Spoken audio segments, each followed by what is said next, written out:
السلام علیکم dear viewers, اگر آپ وزن زیادہ ہونے اور پیٹ پر چربی چڑھ جانے یا موٹاپے سے پریشان ہیں تو آپ کی پریشانی ختم، ٹینشن فری ہو جائیں۔ ڈیئر ویورز، فارمولہ بتانے سے پہلے ہم آپ کو پرہیز بتائیں گے جس سے آپ کو کمپرومائز کرنا ہوگا۔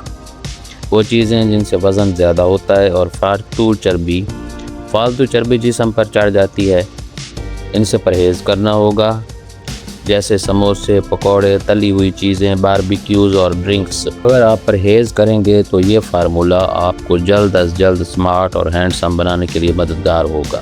تو آئیے طریقہ بتاتے ہیں۔ اشیاء نوٹ کر لیں۔ ارڑ خشک 50 گرام، ست لیمو 10 گرام، اجوائن دیسی 50 گرام، کلونجی 50 گرام، زیرہ سفید 50 گرام۔ ان تمام اشیاء کو کوٹ چھان کر سفوف بنا لیں۔ ایک چٹکی یا آدھا چمچ چائے والا صبح نہار منہ پانی کے ساتھ اور عصر کے وقت اسی طرح پانی کے ساتھ استعمال کریں۔ استعمال کے چند دنوں کے بعد آپ کو اس طرح کا رزلٹ ہوگا جس طرح سے آپ کو دکھایا جا رہا ہے۔ انشاءاللہ پیٹ کی چربی کم ہو جائے گی، آہستہ آہستہ پیٹ کی چربی ختم ہو جائے گی اور آپ سمارٹ اور شاداب نظر آئیں گے۔ آنے والی ویڈیوز میں ہم آپ کو اس طرح کے مزید فارمولاز سے آگاہ کرتے رہیں گے۔ چینل کو سبسکرائب کرنا، لائک اور شیئر کرنا مت بھولیں۔ جزاک اللہ، اللہ حافظ۔